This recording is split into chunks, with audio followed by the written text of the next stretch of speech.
வணக்கம் மக்களே, welcome back our channel. So இன்றைக்கி வந்து 20லேருந்து 25 பேருக்கு பிரிஞ்சி ரைஸ் தான் பண்ண போகிறோம். ஆயில் வந்து பார்த்திங்கன்னா 1 கிலோ பண்ண போகிறோம் அப்படின்னு வச்சுக்கிட்டிங்கன்னா 1 கிலோவுக்கு வந்து 400 ml அரை லிட்ரு ஆயில் ஊற்றிங்க. அதுக்கப்புறம் நெய் வந்து 1/4 லிட்டர் யூஸ் பண்ணுவோம். ஏடா கோல்டு கலரில் இருக்குது நல்லா.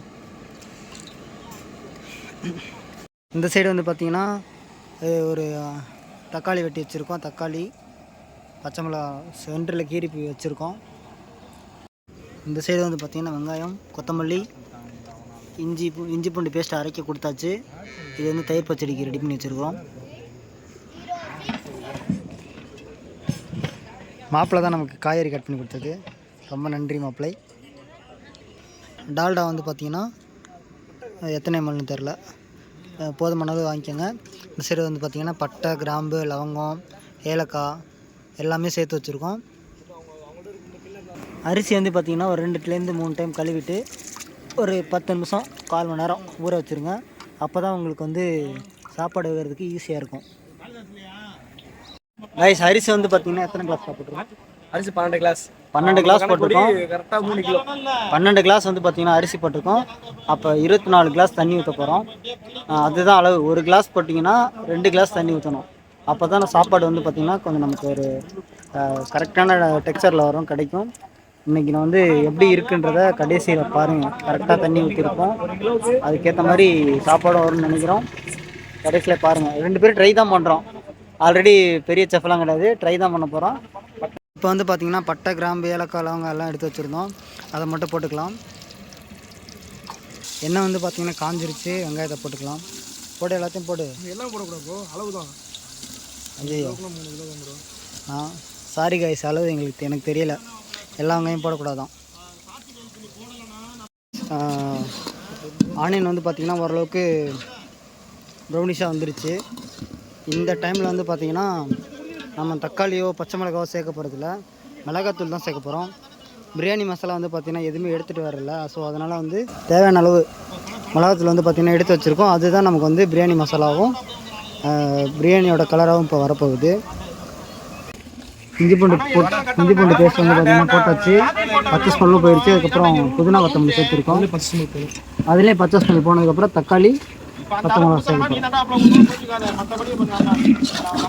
அவங்க எல்லாமே வந்து பார்த்திங்கன்னா ஓரளவுக்கு நல்லா ஃப்ரை ஆகிடுச்சு. அதனால் தக்காளியும் பச்சை மிளகாவும் சேர்த்தாச்சு.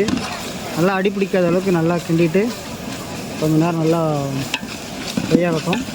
தயிர் சேர்த்ததுக்கப்புறம் வந்து பார்த்திங்கன்னா ஆயில் வந்து தனியாக பிரிஞ்சு வரும் அப்படின்னு சொல்லியிருக்காரு மிஸ்டர் சரண்ராஜ்.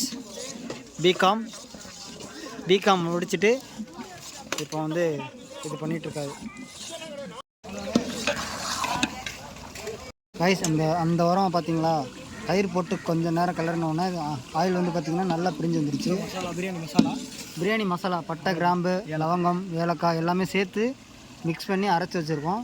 அதுதான் இப்போ வந்து பிரியாணி மசாலா நம்ம ஆட் பண்ண போகிறோம். வேறு எதுவுமே ஆட் பண்ணல, பிரியாணி மசாலா எதுவும் ஆட் பண்ணல. மிளகாத்தூள், இந்த மசாலா 2 மட்டும் தான் ஆட் பண்ணியிருக்கோம். எல்லாமே வந்து பார்த்திங்கன்னா ஓரளவுக்கு நல்ல டெக்ஸ்சருக்கு வந்துருச்சு. இப்போ வெஜிடபிள்ஸ் வந்து ஆட் பண்ணிக்கலாம். வெஜிடபிள்ஸ் போட்டதுக்கப்புறம் மசாலா வந்து பார்த்திங்கன்னா நல்லா காய்கறியோட மிக்ஸ் ஆகணும்.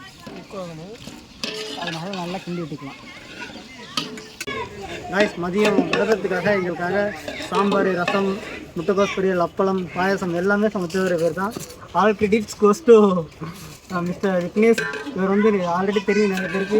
Singer celebrity. இவரோட யூடியூப் சேனல் வந்து விக்ரம் சிங்கர் அஃபிஷியல் அப்படின்னு யூடியூப்பில் சர்ச் பண்ணிங்கன்னா அவரோட ஐடி வரும். போய் கண்டிப்பாக மறக்காமல் நம்மளோட சப்ஸ்கிரைபர் எல்லாமே அவங்களுக்கு போய்ட்டு சப்போர்ட் பண்ணுவாங்க. இன்ஸ்டாலையும் அதே மாதிரி டைப் பண்ணிங்கன்னா அதே ஐடி தான் அவங்களுக்கு வரும். முடிஞ்ச வரைக்கும் சப்போர்ட் பண்ணுவாங்க. ஃபேஸ்புக்கில் வந்து பாடம் இருக்கும். ஃபேஸ்புக் பேஜ் வந்து விக்னேஷ் புதுக்கோட்டை. என்னோட ஐடியில் பார்த்தா கூட இருக்கும். நான் கொலாபரேஷனில் போட்டுருக்கேன். மறக்காமல் அன்னைக்கு சப்போர்ட் பண்ணுவேன். கைஸ் ஆல்ரெடி நான் சொல்லியிருந்தது தான். 1 கிளாஸ் அரிசி போட்டிருந்தீங்கன்னா 2 கிளாஸ் வந்து தண்ணி ஊற்றணும். இப்போ நம்ம வந்து 12 கிளாஸ் அரிசி போட்டிருக்கோம். 24 கிளாஸ் வந்து தண்ணி ஊற்ற போகிறோம். இதுதான் அளவு, பார்த்துக்கோங்க. சாம்பார் என்ன ரசம் வச்சா சாப்பாடு ரெடி. ஏன்டா டேய் எதுக்கு வந்ததையும் மறந்துட்டு முழு சமைக்கிறன மாறிட்டியடா. அப்படிதான்ப்பா இருக்கீங்க நிலமை. ஹலோ சொல்லுங்க. தண்ணி ஊற்றியாச்சு.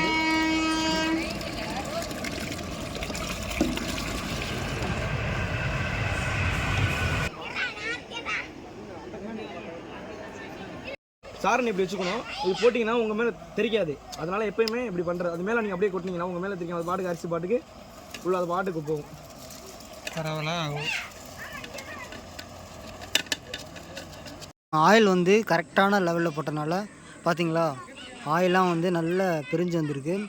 நம்ம ரைஸ் வெந்து எடுத்ததுக்கப்புறம் அந்த டெக்ஸ்டே பார்த்தீங்கன்னா நல்லாயிருக்கும்.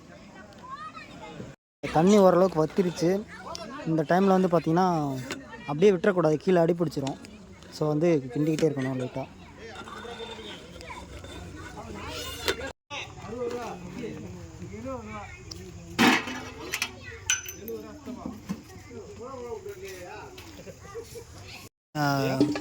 தம் வந்து பார்த்திங்கன்னா முடிஞ்சிருச்சு. இப்போது தேவையான அளவு நெய் வந்து சேர்த்துக்கலாம்.